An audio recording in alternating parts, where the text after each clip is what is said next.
hermanos, comenzar con este tema muy propio de esta fecha. Ya estamos próximamente a entrar al mes de diciembre y pues hay tradiciones en nuestra sociedad que vale la pena analizar a la luz de la Escritura para ver si son bíblicas y lo que el día de hoy tenemos como costumbre en la sociedad, incluso en nuestra iglesia, si lo que practicamos es correcto a la luz de la palabra de Dios.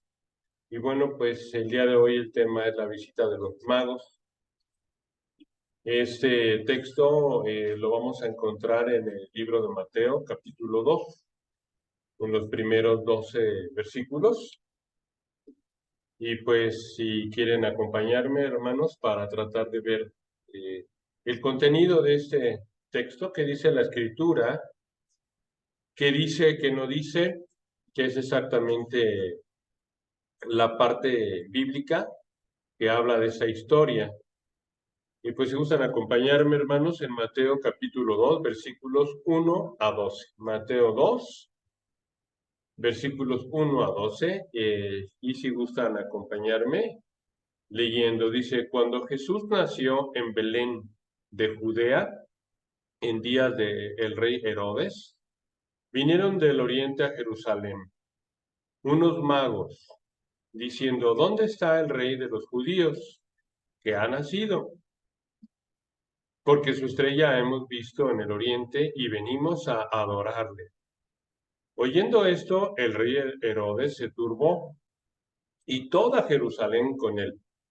Y convocados todos los principales sacerdotes y los escribas del pueblo, les preguntó, ¿dónde había de nacer el Cristo? Ellos le dijeron, en Belén de Judea, porque así está escrito por el profeta. Y tú, Belén, de la tierra de Judá, no eres la más pequeña entre los príncipes de Judá, porque de ti saldrá un guiador que apacentará a mi pueblo Israel. Entonces Herodes, llamando en secreto a los magos, indagó de ellos diligentemente el tiempo de la aparición de la estrella, y enviándolos a Belén, dijo, id allá y averiguar con diligencia acerca del niño, y cuando le halléis, hacedmelo saber, para que yo también vaya y le adore. Ellos, habiendo oído al rey, se fueron, y aquí la estrella que habían visto en el oriente iba delante de ellos, hasta que llegaron, se detuvo sobre donde estaba el niño, y al ver la estrella se regocijaron con muy grande gozo. Y al entrar en la casa, vieron al niño con su madre María, y postrándose, lo adoraron. Y abriendo sus tesoros, le ofrecieron presentes, oro, incienso y mirra. Pero siendo avisados por revelación en sueños, que no volviesen a Herodes, regresaron a su tierra por otro camino. Pues muy bien, amados hermanos, esta es la historia que vamos a tratar de escudriñar el día de hoy, tratar de entender lo que dice, lo que no dice, ¿verdad? Y bueno, básicamente podemos ver que esos magos era un término que se utilizaba en tiempos de Jesús para identificar a los que son científicos, astrónomos, ¿no?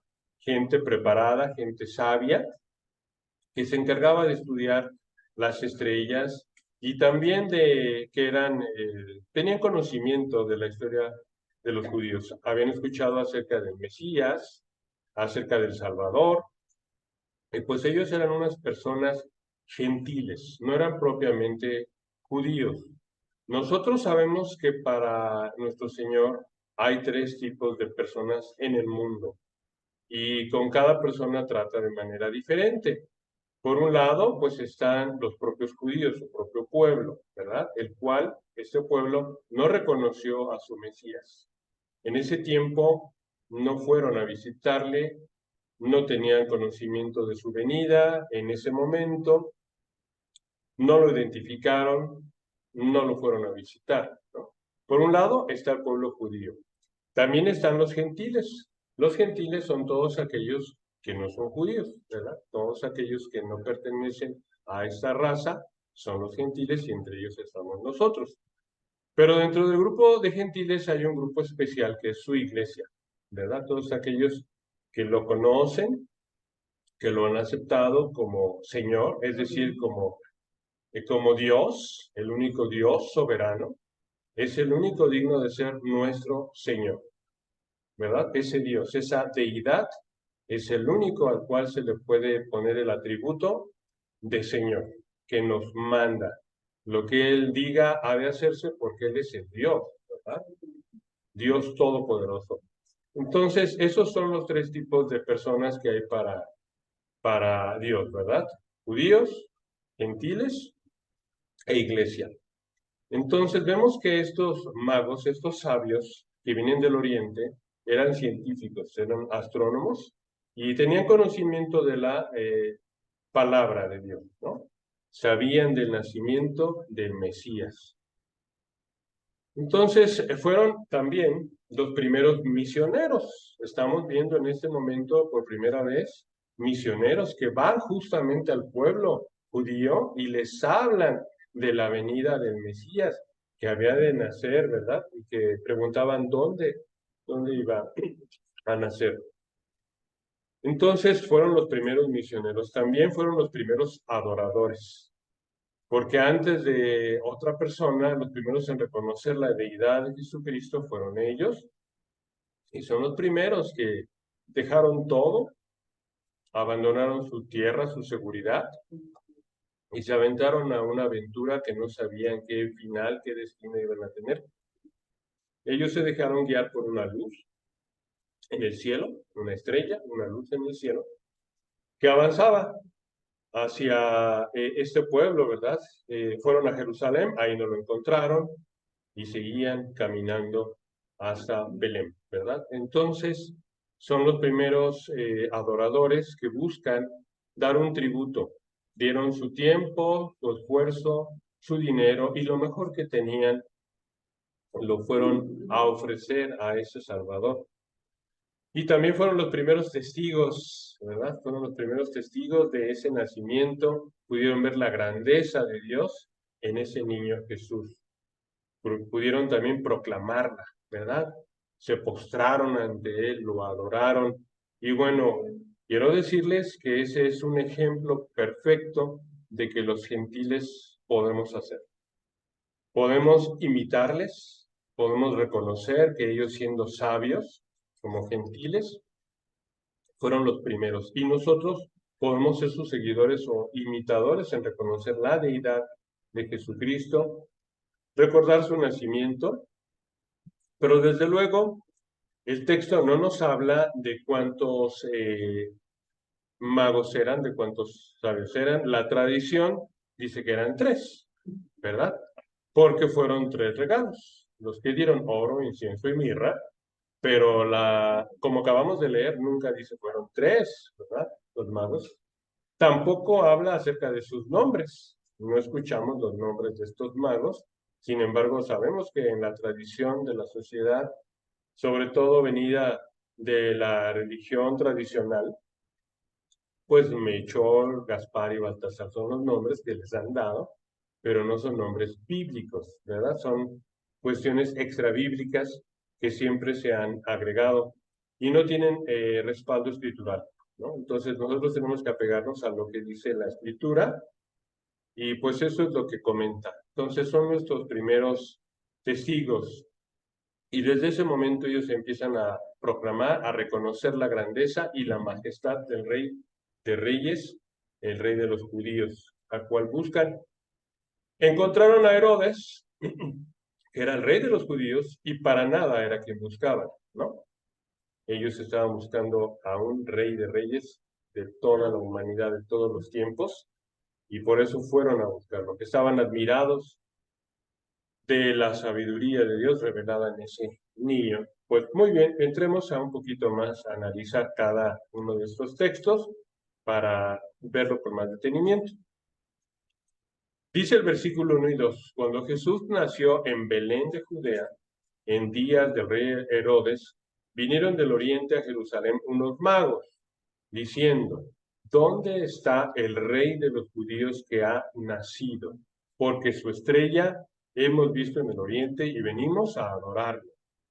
Bueno, ellos llegaron a Jerusalén, pensando que como era la ciudad principal, o de las ciudades principales de Israel, pues iba a encontrar ahí al niño. Sin embargo, no lo encontraron, ¿verdad? Sin embargo, ellos siguieron con su determinación. Llegaron a un lugar, no encontraron, pero siguieron determinados a encontrar a ese rey que iba a nacer. Y preguntaron, ¿dónde está? ¿Dónde está el rey de los judíos que ha nacido? Y perseveraron en su búsqueda. Siguieron guiados por esa providencia divina que es esa luz, esa estrella que aparece en el espacio, que aparece en el cielo, ¿verdad? Siguen guiándose con ellos hasta que finalmente pues llegan a la casa en donde él se encuentra, ¿verdad? Entonces no les importó viajar largas distancias, venían del oriente, dada la importancia del evento, y iban decididos, como aquí dicen, a adorar, ¿verdad? Venimos a adorarle. Y sabemos nosotros que adorar solamente es a Dios. Ellos ya estaban reconociendo su deidad, ¿verdad? Son los primeros en reconocer esa deidad, los primeros gentiles que corren a buscar al Señor, ¿verdad? Una estrella, esa providencia divina, los guía, esa luz que les lleva a una luz más grande, magnífica. Entonces, esa luz es un camino que les lleva en la oscuridad. Sí, hay que hacer escalas en diferentes lugares, como ellos lo hicieron, pero perseveraron, siguieron buscando a ese rey prometido y la providencia divina no faltó y los llevó justamente hasta donde ellos estaban. Es un fenómeno sobrenatural, porque nosotros sabemos que las estrellas están a millones de años de distancia, son soles, y no hay una forma natural en que esto pueda ocurrir. Es un evento sobrenatural, ¿verdad? Y nada menos, al hablar de cosas de Dios, Él es capaz de manifestarse de mil maneras, y esta es una de ellas, ¿no? Entonces, aquellos que científicamente busquen una lógica para una estrella que guía, pues efectivamente no hay una evidencia el día de hoy objetiva que nos hable de que eso puede ser. Sin embargo, una luz, que sabemos que una luz celestial, una luz celeste, es lo que identificamos como una estrella, ¿no? Entonces es una manera de hablar de esa luz que les dio. Entonces ellos hacen esta pregunta al pueblo, lo cual causa asombro tanto del rey Herodes como de todo Jerusalén, eh, hablando de esa inquietud, ¿verdad? Que buscaban al rey de reyes, donde se encontraba.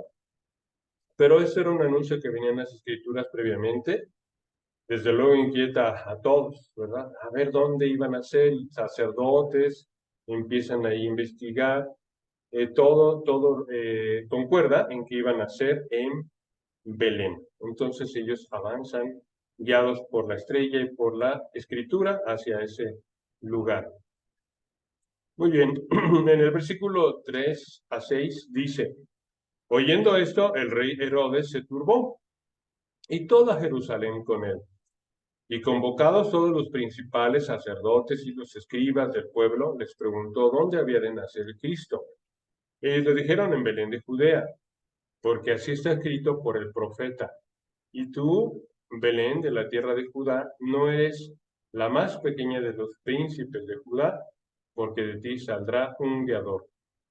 Entonces podemos ver cómo esto turba al rey Herodes, un rey egoísta, tirano, llegó al punto incluso para preservar su reinado de matar a sus propios hijos. Algo terrible, ¿verdad? Algo increíble. Entonces esto nos está mostrando la hostilidad del mundo hacia el reinado de Cristo, hostilidad que hasta el día de hoy vemos, ¿verdad? Podemos aceptar como sociedad principios morales, principios éticos, pero no aceptar la deidad de Cristo. que es mucho peor y que es la fuente de todos esos principios. Entonces, ya desde ese tiempo podemos apreciar la hostilidad, ¿verdad? Del mundo, de la gente poderosa, de los reyes, que con mentiras, con engaños, buscan destruirlo. Así es de que él no sabe de la palabra de Dios, él busca a los escribas para investigar, ¿verdad? Y tampoco ellos, aunque conocían la palabra de Dios, no la comprendían, como la comprendieron los magos. Los magos sí tenían entendimiento y sí eran guiados por una luz hacia el Salvador. El pueblo judío no tuvo entendimiento para ver la venida del Salvador, para ver la visitación del Salvador. Podría ser que la estrella era como de Espíritu Santo para ellos, ¿no? O que los iluminó para que Aunque la escritura manifiesta que sí es algo real, es una luz real, más allá de del Espíritu Santo, que solamente es, en este caso pudiera ser como un sentir. Sin embargo, sí fue algo sobrenatural, la luz, y se fueron guiando por esta luz. Muy bien. Entonces podemos ver la intención maliciosa de Herodes, que es diferente a esa búsqueda sincera, ¿no? Realmente los magos con sinceridad buscaban, buscaban con sinceridad y con determinación a ese rey de reyes que estaban buscando, ¿verdad? Conocían las profecías mesiánicas, igual que los judíos, pero no lo aplicaban en sus vidas, no buscaron a Jesús. De hecho, aunque lo vieron y estuvieron con él, lo negaron, ¿verdad? Todo el tiempo. Nosotros sabemos que hay varias profecías que se cumplen en él. Primeramente, pues el lugar de nacimiento, ¿no? En Belén. Eso estaba profetizado y ahí nació Jesús. Qué difícil es para cualquier persona que quiera usurpar el lugar del Mesías, nacer en un lugar donde se espera. Nacer de una virgen también es otra profecía que estaba dada desde antes por los profetas y él lo cumple. Nace de una virgen. Y podemos seguir enumerando la lista de profecías hasta acumular aproximadamente 300 profecías cumplidas en su vida, en su muerte, en su resurrección de Jesucristo, aproximadamente 300. El profeta Miqueas, él señala el lugar, ¿verdad? En Belén, y bueno, es un cumplimiento de sus promesas. Recordando que ese es un profeta de Dios, todo lo que dice se va a cumplir y se cumplió en Jesucristo. Así es de que el Señor, para lograr sus propósitos, hace que todo concuerde como nosotros esperamos y confiamos, ¿verdad? En el versículo 7 a 10, siguiendo con la historia, dice, entonces Herodes, llamando en secreto a los magos, indagó de ellos diligentemente el tiempo de la aparición de la estrella. Y enviándolos a Belén, dijo, id allá y averiguar con diligencia acerca del niño, y cuando le halléis, hacedmelo saber, para que yo también vaya y le adore. Ellos, habiendo ido al rey, se fueron. Y aquí la estrella que habían visto en el oriente iba delante de ellos hasta que llegando se detuvo sobre donde estaba el niño. Y al ver la estrella se regocijaron con grande gozo. El encuentro con el Salvador da gran alegría, da gran gozo, ¿verdad? Finalmente ellos encuentran el propósito logrado de su viaje, ese encuentro con Jesús, ¿verdad? Y podemos ver cómo ellos no se dejaron llevar por el engaño de Herodes, por la maldad de él, pero sí ellos sinceramente buscan adorar y se postran, ¿verdad?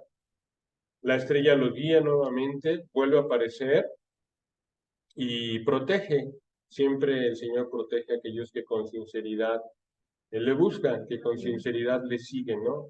Aquí tenemos una enseñanza muy correcta. Ellos se dejaron guiar por esa luz, que es una providencia divina, ¿verdad? La luz de la providencia divina los llevó a estar con el Señor. Ese es un mensaje para nosotros. Si nosotros nos dejamos guiar por su palabra, guiar por sus enseñanzas, si nos negamos a nosotros mismos, como dice la palabra de Dios, y nos dejamos guiar, el final será con Él, ¿verdad? Él es el camino. Lo dijo de siempre, yo soy la verdad, soy la luz y soy el camino. Y aquí estos magos son los primeros en recorrer ese camino hacia el Señor, en encontrarse con Él, ¿verdad? Y que obtuvieron gozo, alegría, paz, como vemos aquí, ¿verdad? Se regocijaron con muy grande gozo. Vuelve ahí la luz y se detiene con el Señor. Así es de que cuando con sinceridad en el corazón le buscamos,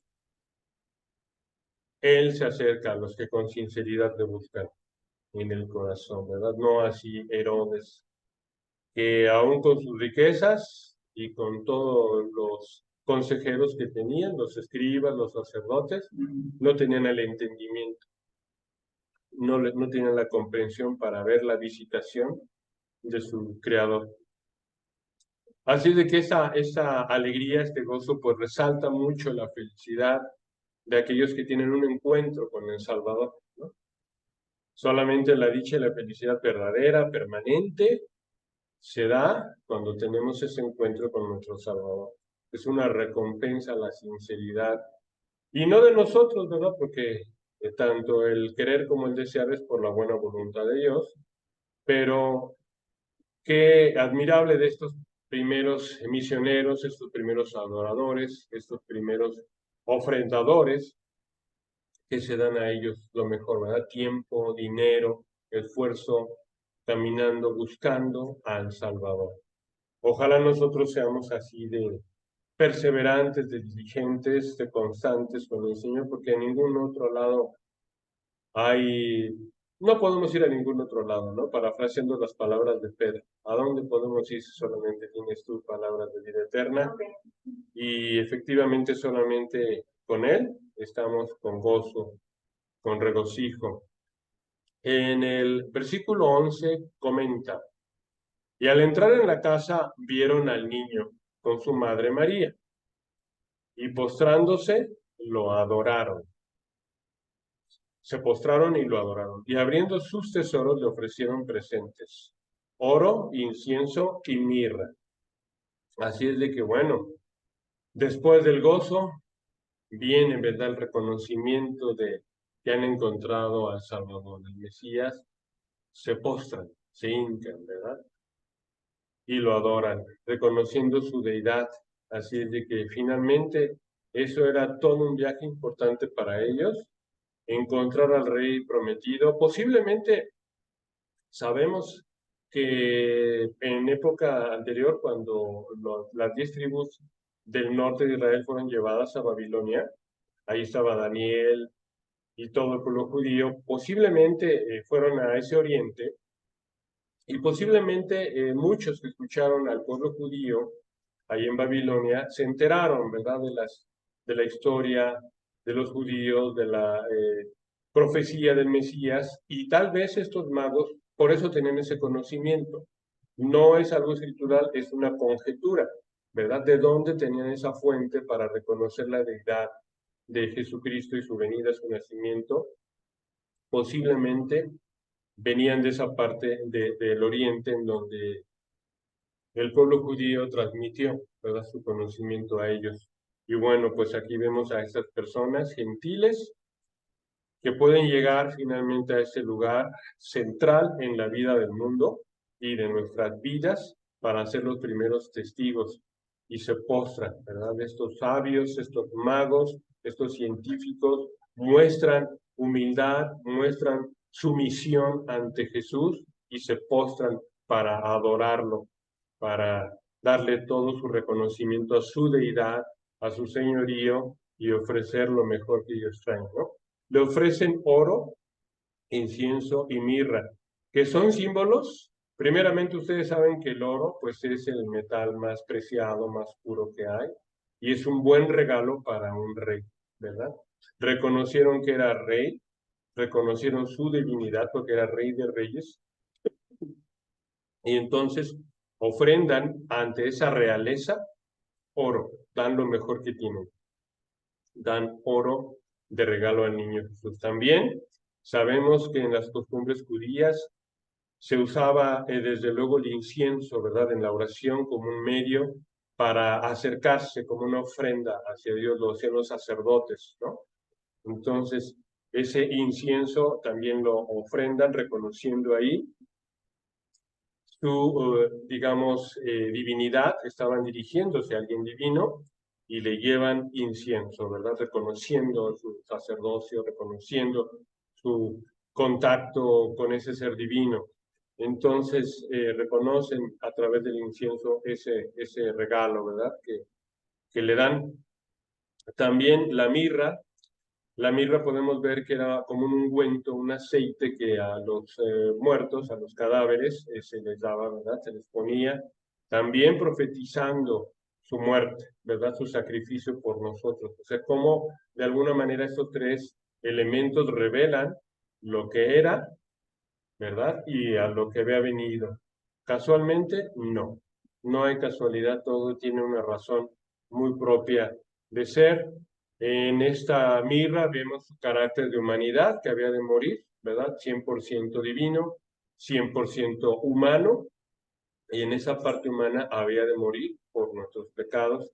Así es de que es una forma en la que ellos muy sabiamente identifican los atributos de Jesucristo, las características que debe de tener y reconocen como con un regalo muy apropiado a cada una de sus características ¿no? Entonces, muestran reverencia, muestran respeto, muestran adoración y dan lo mejor que tienen en esas ofrendas, ¿no?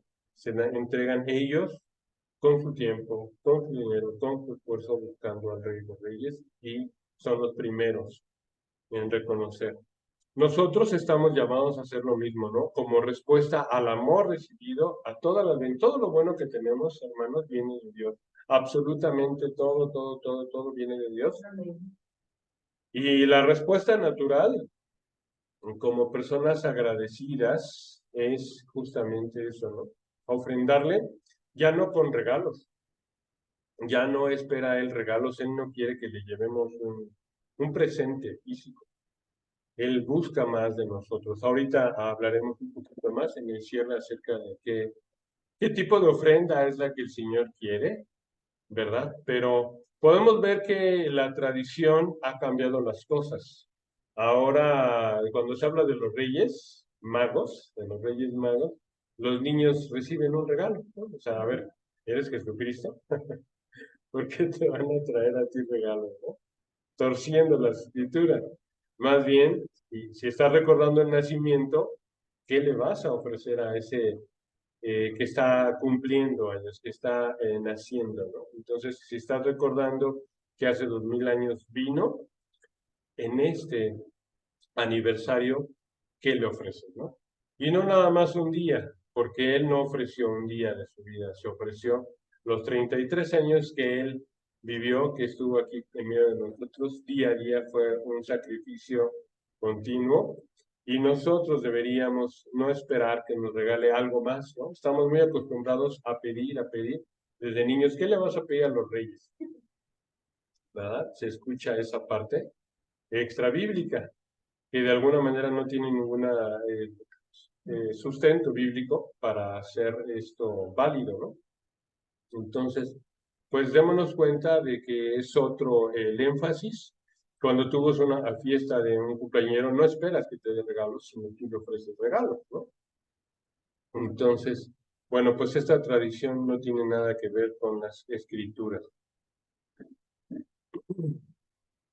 En el punto número 12, dice, pero siendo avisados por revelación en sueños, que no volviesen a Herodes, regresaron a su tierra por otro camino.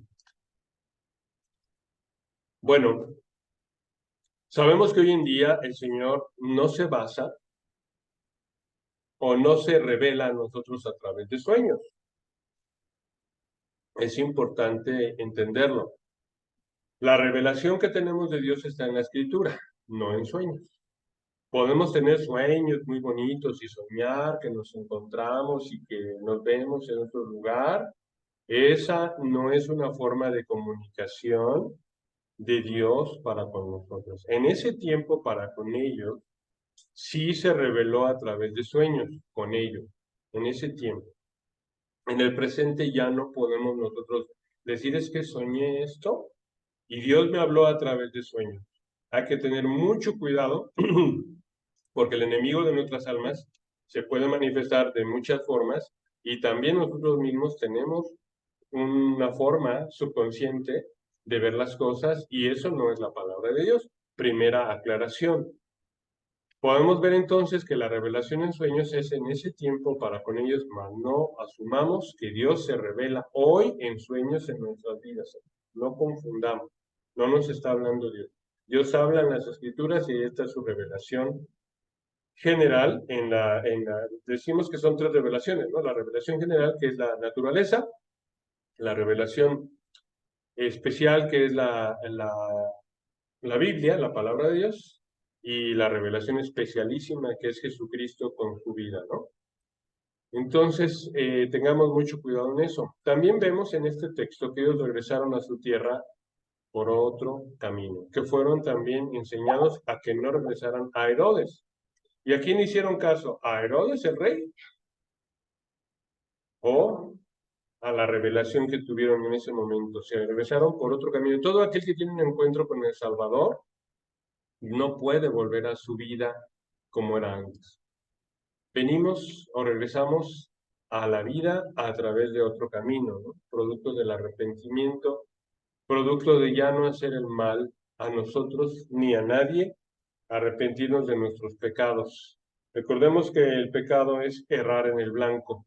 Nosotros buscamos el bienestar, pero cuando pecamos, estamos errando en ese blanco. Y ellos al regresar por otro camino diferente de donde venían, están mostrando cómo es cuando tenemos un encuentro con el Salvador, necesariamente cambiamos de dirección, necesariamente cambiamos nuestro camino, ¿verdad? Así es de que esto es una comunicación que en ese tiempo ellos tuvieron con su sinceridad, la voluntad de Dios se reveló en ellos a través de sueños y obedecieron a ese Rey de Reyes, a esa dirección divina que les vino. Posiblemente también confirmaron cuando uno y otro dijeron, yo también soñé lo mismo, yo también soñé lo mismo, yo también soñé lo mismo. Ah, caray, bueno, pues no hay que regresarnos por ese lugar, ¿verdad? Pero son conjeturas, no dice nada de esto en la escritura, pero ellos decidieron, ¿verdad? Hacer lo que la revelación divina les estaba dando. Entonces, una vida transformada, una vida cambiada, es el producto de un encuentro con el Señor. Es un impacto profundo. Recuerdo un símil que hacía, si has tenido un encuentro con el Salvador, es algo tan grande, tan impresionante, es como si un tráiler te invistiera. O sea, si un tráiler te inviste, te transforma completamente, ¿no? Ahora un tráiler no es nada al lado de Jesús, al lado de Dios. Aquel que tiene un encuentro con el Salvador es una nueva criatura, cambia, ¿verdad? Entonces radicalmente, y bueno, pues aquí vemos como ellos, fieles, constantes, perseverantes, sinceros, tienen un impacto en sus vidas y empiezan regresando por otro camino. Así es de que ellos nos muestran la necesidad de dar testimonio, de compartir la buena nueva de Jesús. Ellos no se avergonzaron, fueron con el rey, fueron con el pueblo, todo el mundo se azoró, sorprendido de que, ah, caray, entonces en Belén va a nacer y tal vez en este tiempo, pues avísenos, ¿no? Fueron los primeros en testificar, en ver esa necesidad de dar testimonio y compartieron la buena nueva con todos los que se encontraron. Y vaya que lo hicieron, la escritura nos dice que todo el pueblo allá de Jerusalén pues se asombró junto con Herodes, ¿verdad?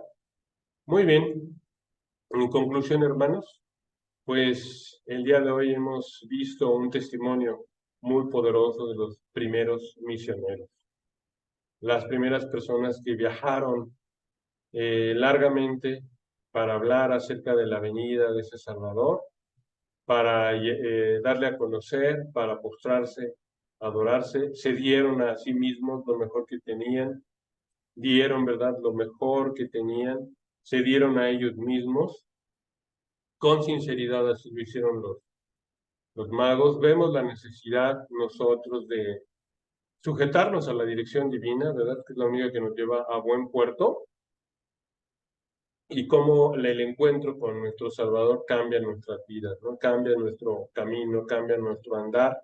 Todo tiene significado, no está escrito por casualidad, todo es útil para nuestra enseñanza, y podemos ver que cada uno de los versículos que hemos leído tiene un significado profundo, ¿no? Para nuestras vidas, para nuestra espiritualidad, para nuestro crecimiento con el Señor, que estas fechas que la tradición ocupa para recordar el nacimiento y la visita de los magos sirva para recordarnos también a nosotros ese lugar central que debe tener eh, Jesús en nuestras vidas, y hacerle ofrendas de todo tipo.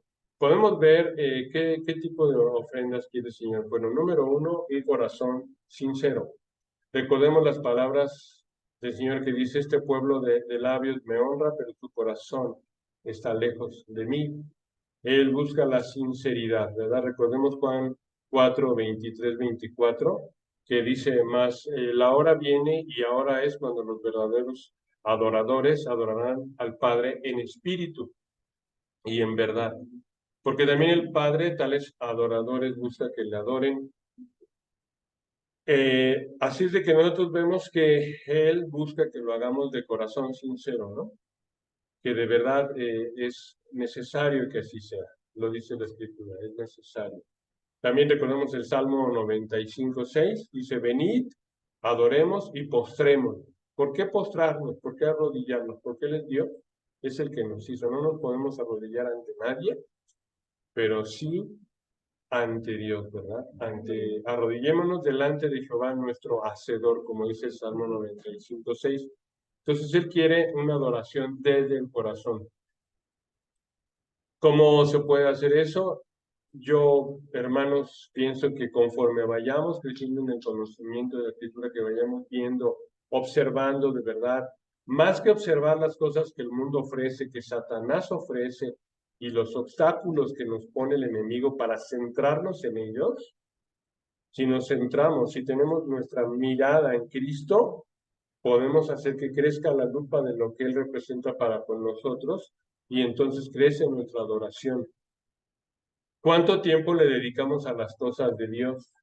¿Cuánto tiempo le dedicamos a la oración? ¿Cuánto tiempo le dedicamos a la lectura de su palabra? ¿Cuánto tiempo le dedicamos a la obediencia, a sus preceptos? En esa cantidad que hagamos, va a crecer nuestro corazón, nuestra ofrenda. Veamos cómo ellos dejaron todo lo que tenían y se embarcaron en la búsqueda. Dejaron todo. No dijeron: espérame tantito, estoy ocupado, no puedo ahorita. Ellos dejaron todo para buscar al Rey de Reyes. Y entonces podemos ver esa parte fundamental que nos enseña, ¿verdad? Que si nosotros queremos crecer en el Señor, pues tenemos que darnos ese tiempo. No ponerlo en segundo lugar, sino en primer lugar, que sea el centro de nuestras vidas, en tiempo, en dinero, en esfuerzo. Otra manera de ofrendar, aparte de nuestro corazón y nuestra adoración, tiene mucho que ver con el amor al prójimo, ¿verdad? Él dice en Mateo 25, 35 y 36, porque tuve hambre y me diste de comer, tuve sed y me diste de beber, fui forastero y me recogisteis, estuve desnudo y me cubristeis, enfermo y me visitasteis, en la cárcel y viniste a mí. Y bueno, también podemos recordar la parábola del buen samaritano, ¿verdad? En Lucas 10, 25, 37, en donde pues nos habla, ¿verdad?, de que aquel que ni siquiera era un sacerdote, un judío, ¿no? Un samaritano, sí reconoció y ayudó. Sobre todo, yo creo que una forma también de ofrendar, qué tipo de ofrenda le podemos dar al Señor, pensando en que quizás no quiere un regalo físico, pero entonces, ¿qué podemos hacerle? Nos pide obediencia, que yo creo que es lo más importante, ¿no? La ofrenda de obediencia y de entrega. ¿Cuántas veces lo hemos hecho, hermano? Es una pregunta para cada uno de nosotros. ¿Cuántas veces le hemos dicho, Señor, yo te ofrezco esto en obediencia a tu palabra? Dice Juan 14:15, si me amáis, guardad mis mandamientos. Entonces, esa parte de obediencia, ese tributo del corazón, esa sinceridad, creo que es lo más importante. Y bueno, esas creo yo que serían algunas formas de ofrendar, de adorar, de reconocer la deidad el día de hoy, agradables a nuestro Señor. Nosotros podemos ver ya como aplicación práctica, hermanos, que no solamente es una narración histórica, un suceso real, que nos llama a la adoración, a la transformación en nuestras vidas. Así como ellos viajaron largas distancias, hermanos, esto nos exhorta, nos invita a nosotros también a hacerlo. Así como ellos hablaron de Jesucristo, ¿cuánto lo hacemos nosotros el día de hoy? No dejemos el evangelismo en las calles, el evangelismo persona a persona. Creo yo que como iglesia, si no lo practicamos, pues nuestra iglesia no es una iglesia bíblica, no es una iglesia de sana enseñanza. Estamos llamados a testificar, no dejemos de hacerlo. Es muy fácil entregar un folleto evangelístico. Muchos se han hecho cristianos por un folleto, por un folleto. La palabra de Dios no vuelve vacía.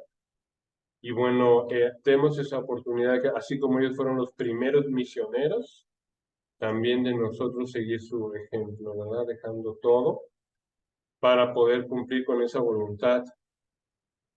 Es necesario también que veamos cómo somos un testimonio pues vivo de la gracia de Dios, del amor de Dios y compartirlo con otros, ¿no? O sea, yo al menos creo que empiezo con eso.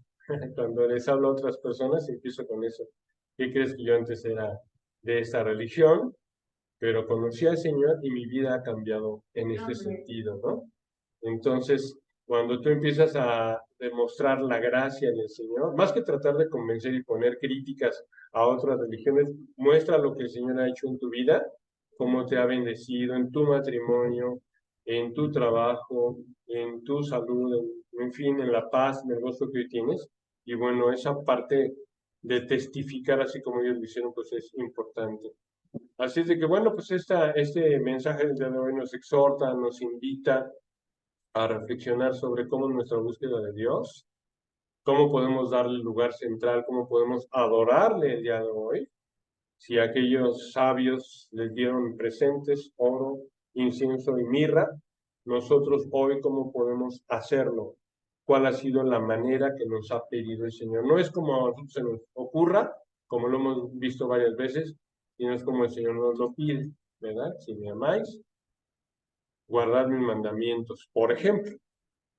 Así es de, pues esto que nos sirva de inspiración, hermanos, recordando y dándole el buen sentido a estas fechas, de realmente qué es la palabra de Dios lo que dice, no lo que la tradición nos implica, a buscarle con sinceridad como ellos, de corazón, adorarle, postrarnos ante Él y estar dispuestos a dar todo de nosotros, lo mejor de nosotros, tiempo, dinero y esfuerzo, y eso nos va a capacitar para ser testigos fieles de su gracia.